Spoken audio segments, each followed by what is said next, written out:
Hey guys, how's it going? Hope you're doing well. My name is Crown, and today I'm going to read you some very interesting stories that I hope that you're gonna love. And now, without further ado, let's go!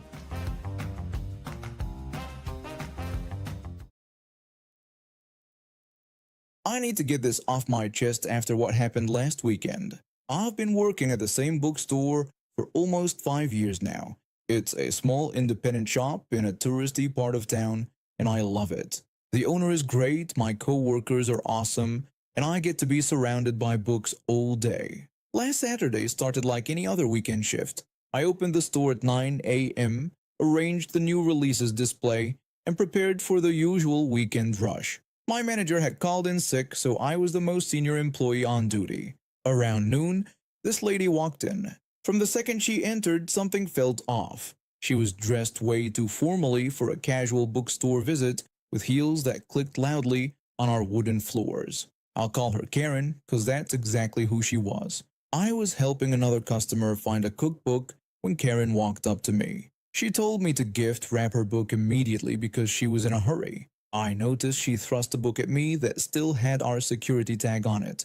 She hadn't even paid for it yet. I told her that I'd wrap it after she purchased it and suggested she head to the register. Karen seemed shocked by this and said she needed it wrapped right away because she was late for a birthday party. When I said our policy again, she asked if I knew who she was, saying her husband played golf with our owner every Sunday. This was a lie. Our owner is a 65-year-old woman who hates golf and jokes about it often. I said sorry but told her I needed to help my current customer first, then I could ring her up and wrap her book. The customer I was helping looked at me with sympathy. Karen huffed loudly and walked away. After helping my customer, I went to check on our new hire who was working the register. Karen was there yelling at the poor kid who couldn't have been more than 19. She was complaining about spending thousands of dollars here and wanting to see a manager right away. The new hire looked scared. I stepped in and told her I was a senior staff member on duty. Karen seemed relieved to find someone with authority, and right away complained that our employee had refused to help her and was rude. When the new hire tried to explain they'd only asked if she wanted a receipt, Karen cut them off and pointed out how they were now interrupting her. She wanted her book wrapped right now and said my colleague should be fired today. I tried to cool things down by saying I understood she was frustrated while explaining that my colleague was just following our checkout rules. I offered to gift wrap her purchase now that she'd paid. Karen refused to accept this, saying it was unacceptable. She claimed to know the owner personally and said her purchases were always wrapped before payment. This was another lie since we never wrap before payment. I said sorry again but told her our policy while offering to wrap it now with several paper options. Karen said she didn't have time for this and complained about our terrible customer service before asking for our comment book. We keep a customer feedback book near the door. Karen grabbed it and began writing furiously. I went back to helping other customers, hoping she'd leave after writing in the book, but then I heard a crash from the front of the store.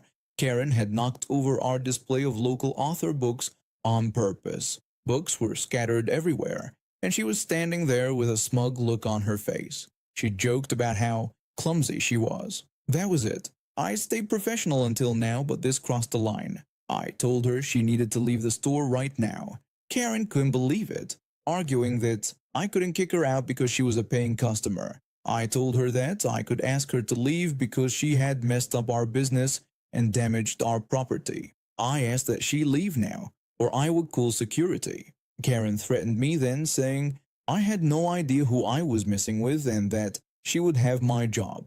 She pulled out her phone and started recording me, saying that everyone would see how we treat loyal customers and that I should say hello to being unemployed. Other customers were watching now, most looking uncomfortable or annoyed at Karen, not me. One regular customer even started picking up books from the floor.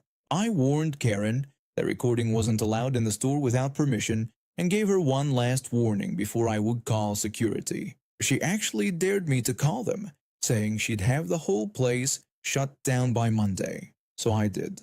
I called our mall security. While waiting, Karen kept yelling, getting louder and more dramatic. She even tried to get other customers on her side, but nobody joined her. Security arrived within minutes. They were two guys I knew well from their regular coffee breaks in our store. When the officer asked what the problem was, Karen told her version of events, making herself look like the victim of terrible service. After she finished, the security officer turned to me for my side. I explained everything, including the knocked-over display. Several customers nodded in agreement with me. Karen accused us all of lying and claimed it was a plot against her. When the security officer asked her to come with them, she refused and threatened to call her lawyer. The officer told her that was her right, but she needed to do it outside the store. As they took her out, she was still yelling threats. The whole store could hear her all the way to the exit. When she was gone, the regular customer who had been helping pick up books came over to me. They asked if I was okay and said the situation was intense. I told them I was fine but a bit shaken and thanked them for helping with the books. They just said some people can't be reasonable. The rest of the day was free of Karens, but I was still upset when I got home. I emailed our owner about the incident in case Karen tried to follow through on her threats. The next morning I got a response that made my day. Our security cameras had caught everything, including Karen knocking over the display on purpose. The owner had already sent the footage to mall management. Karen was now banned from not just our store, but the entire mall. 2 days later, we got a written apology from Karen, forced by mall management as a condition to maybe review her ban in 6 months. Our owner framed it and hung it in our break room as a reminder that sometimes people get what they deserve. I never found out what made Karen think she could act that way, but I'm proud of how I handled it. For backstory, this story isn't mine. It's my grandpa's. Since he died before I was born, this has just been one of those family stories that I've heard since I was a little girl. My family has a lot of those stories, and while the details might be a bit fuzzy after all these years, the main points are definitely there. My grandpa grew up in rural Iowa. I won't say exactly where, but Iowa is basically all cornfields anyway, so you probably already have that mental image in your head. He was always a stand-up guy, and despite this happening over 70 years ago at this point, you can still hear people speak very highly of the Boy Scout of a man that my grandpa was. I wish I could have known him. At the time of this story, my grandpa was in his junior year of high school. Despite being well loved in his community, he had his bully, and everyone has that one bully. This particular bully wasn't just mean to my grandpa though. He was a jerk to absolutely everyone. Teachers, parents, other kids, even a rookie small-town police officer got bullied. At one point, no one stood up to this arrogant high schooler who thought he knew everything. It got to the point where he would go out of his way to brag about it. This didn't sit right with my grandpa, but he didn't really know how to stand up to the bully without making things worse. But one day, everything changed. My grandpa was getting a soda at a gas station with his friends. This particular gas station had a restaurant attached since it was a popular spot for people passing through on road trips or for truck drivers. Inside the restaurant, the bully was laughing loudly with his weaselly friends. My grandpa stood there sipping his drink and heard them planning to pull a prank on an elderly woman who owned a farmhouse nearby. This woman's house wasn't in town. Her family had built that house generations ago and worked the land around it. She was widowed, her children had moved away, and she hired people to help her maintain the place. Despite her age, I've been told that she was still a spitfire and did a lot of the farming herself.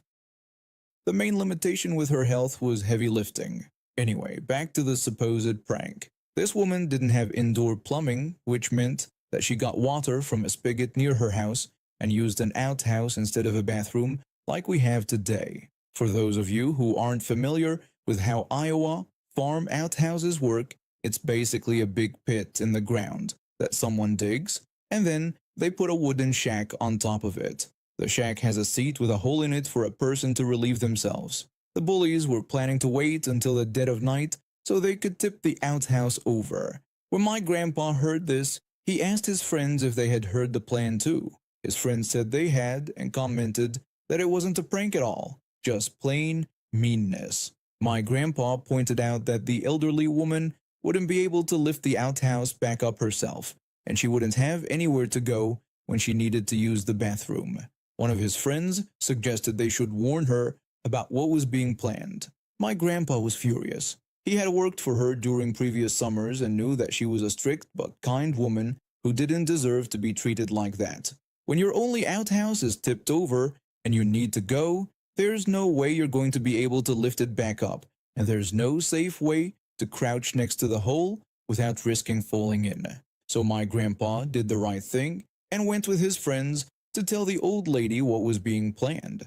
They expected her to be furious when they told her, but instead she just sipped her coffee and gave them a smile. She told them to let the bullies come because she would have a surprise waiting for them. Then she told them a plan to make sure things wouldn't go as the bullies had planned. That night, my grandpa and his friends told their parents they were at each other's houses hanging out, but they all went to the old woman's house. They ate cookies and pumpkin bread. My grandpa got the recipe from her, and it's a recipe that my family still uses to this day, and waited. Around 11 o'clock, they heard disgusted screams coming from the direction of the outhouse. You see, the way the yard was set up, there was only one way to get in and still have enough room to take a running start to tip the outhouse over. My grandpa and his friends didn't tip the outhouse over, but they did move it about 5 feet to the side and covered the now exposed hole with corn stalks from the harvest. The screams were from my grandpa's bully, who was now waist deep in human excrement. The bully started screaming for help, crying out in disgust and begging someone to get him out of the horrible pit. His friends were frozen by the gate they had come through, and the old woman turned on the lights and started yelling. She said she would call the police if they didn't get off her property that minute. The bully's friends started panicking. One of them told the others they needed to leave right away. The bully, still stuck in the pit, begged them not to leave him there and to help him out, but they ran away anyway. My grandpa and his friends waited inside and heard everything, laughing when they heard the cries from the crab pit and the sound of feet running away as the co-conspirators fled. The bully couldn't get out himself, and since he wasn't leaving her property, she called the police. The old lady called the police and told them that she had a trespasser on her property who had fallen into her outhouse pit. She said she believed he was trying to vandalize her property. My grandpa and his friends watched from a window as the bully was dragged out of his rancid prison and taken to the police station to explain what he was doing there. He wasn't an adult, so he wasn't charged, from what I was told, but word got out around school, and his last 2 years of high school were miserable. Everyone called him Pit Boy, or would hold their noses when he walked by, even though the smell was long gone. No one ever knew it was my grandpa and his friends who moved the outhouse, and the old lady never told anyone about their involvement. The next day at school, one of my grandpa's friends mentioned that he had heard about what happened to the bully last night. My grandpa pretended to only know the basic details, saying something about the bully falling into an outhouse pit and how unfortunate that was. Another friend, barely able to contain his laughter, said that he heard the police had to hose the bully down at the station before they could even talk to him because he smelled so bad. My grandpa joked that the bully had really gotten himself into a crappy situation. Thank you, old lady. May you rest in peace, you wonderful woman. I work at a tech reseller company. We sell all kinds of electronics, laptops, phones, tablets, you name it. I started in sales but worked my way up to the product management department about 2 years ago. It's been a good move for me, better pay, more work I like, and I get to have some real input on what products we carry and how we market them. A few months ago, one of the sales representatives from another department approached me about an opening in product management. Let's call him the sales representative. He'd been with the company for maybe a year or so, and I'd seen him around but hadn't really worked with him directly. He seemed excited about making the switch from pure sales to product management, and I thought his sales background might actually be useful. During the interview, I asked him what made him interested in moving to product management. He told me he was looking for more growth opportunities and felt like he'd mastered sales. He said he wanted to get a broader view of the business. I explained that the role required attention to detail and consistent follow-up with clients and vendors, and asked if he was comfortable with that. He assured me he was very organized and excellent with client relationships. The interview went well. He had good answers for most of my questions and seemed interested in the position. After he left, I mentioned to a few colleagues that I was considering bringing him into our department. That's when I started hearing the warnings. My colleague from Human Resources warned me about him, saying she'd heard he could be difficult to work with. Another product manager advised against hiring him, saying he doesn't follow through on commitments. Even my boss cautioned me, saying it was my call, but he didn't think the sales rep was a good fit for our team. I should have listened, but I've always believed in giving people a chance. Maybe he just needed the right opportunity or better management. So I offered him the position, and he accepted right away. The problem started almost right away. The sales rep showed up late to training sessions. He would disappear for hours during the day. Client calls went unreturned. Projects that should have been simple sat unfinished for days. The rest of the team started to get frustrated because they were picking up his slack. After 2 weeks of this, I decided we needed to have a talk. I called him into my office. I mentioned that I'd noticed he was struggling with the workload and asked if everything was okay. He replied that everything was fine and he was just adjusting to the new role. I told him I understood that, but we needed to make sure he was staying on top of his tasks. I explained that starting the next week, I wanted him to send me a report every Friday detailing what he'd done. I assured him it didn't have to be fancy, just a simple list of tasks completed and calls made. He agreed without hesitation. Friday came and went. No report. I sent him a reminder email, following up on the weekly report we had discussed and asking him to send it over when he got a chance. No response. The next week, same thing. No report, no response to my reminder. I decided to be more direct and caught him at his desk. I pointed out that I hadn't received his weekly reports and stressed that this was something I really needed him to do so I could make sure he was getting the support he needed. He said he'd been really busy and promised to send it that afternoon. Another empty promise. The report never came. The next week I sent another reminder email trying to be polite. I told him that I still hadn't received his weekly reports, reminding him this was part of his job and I needed him to complete it. I requested the reports for the last 3 weeks by the next day. That's when he lost it. He walked into my office with an angry face. He ranted that I was always on top of him and he couldn't get anything done because I was constantly watching him. He complained he'd never had a manager who checked on him like this and said he couldn't work like this. I was shocked. All I'd asked for was a simple weekly report, something that would take maybe 15 minutes to put together, and he'd had 3 weeks to do it. But fine, if that's how he wanted to play it, I could play too. I told him not to worry about the reports anymore, trying to sound sorry. He looked smug when he left my office, thanking me with a satisfied tone.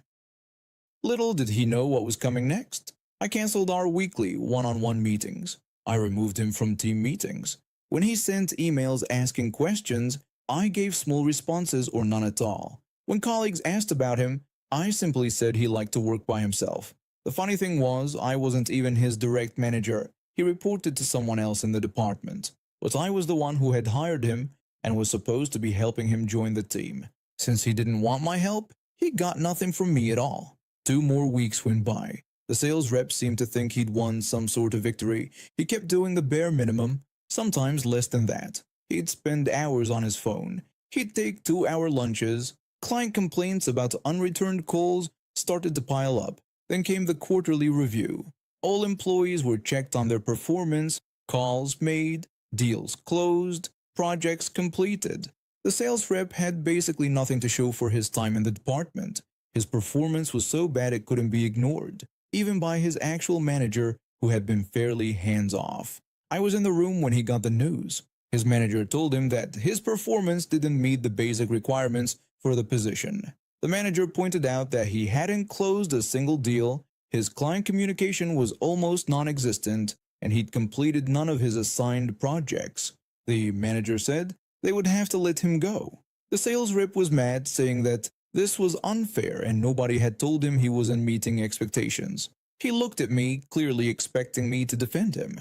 I just shrugged and reminded him that he'd said he didn't want me watching him, so I stopped, and this was the result.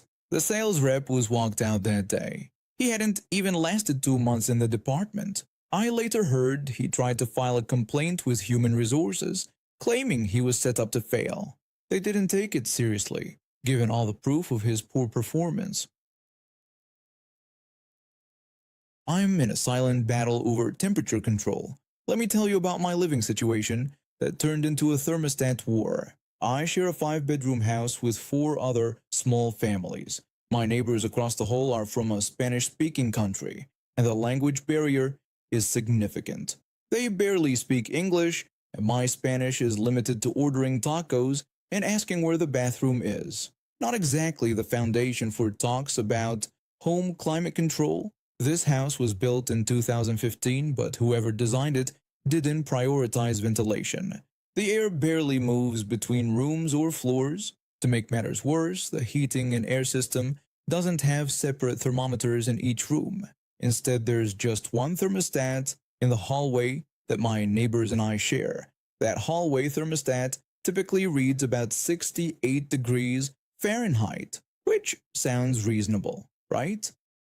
The problem is that's only accurate when both our bedroom doors are closed. The actual temperature inside our rooms can vary dramatically, and since we share control of that single thermostat, well, you can probably see where this is heading.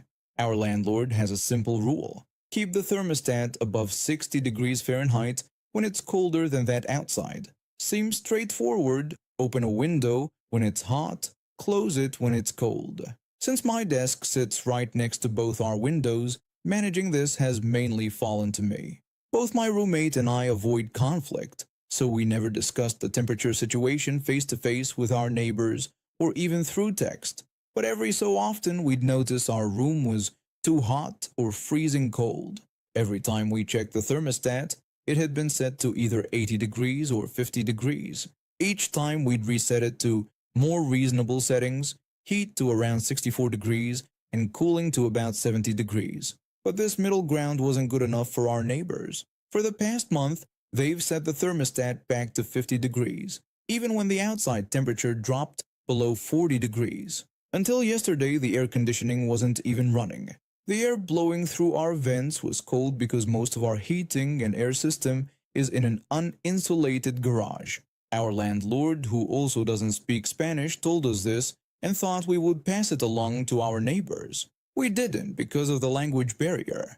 Yesterday they set the thermostat to 50 degrees again, but this time we tried a different approach. Instead of changing it back, we let it stay at that cold setting all night. We made sure to grab all the blankets from the shared laundry room first. When temperature changes in a room while the door is closed, the thermometer in the hallway can't detect it until that door opens, and our neighbors always sleep with their door locked.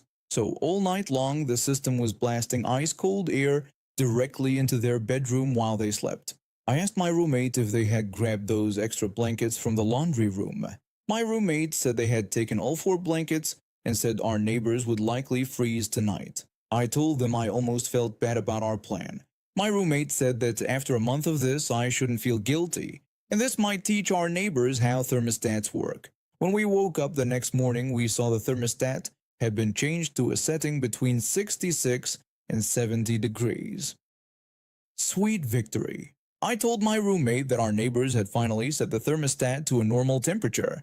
My roommate said that a night of freezing was enough to change their minds. I asked if we should leave a note explaining how the system works, but my roommate asked whether they would even understand it given the language barrier and said we should simply enjoy the peace while it lasted. I know this sounds petty, but after weeks of temperature extremes, it feels amazing to finally have a comfortable setting to sleep in.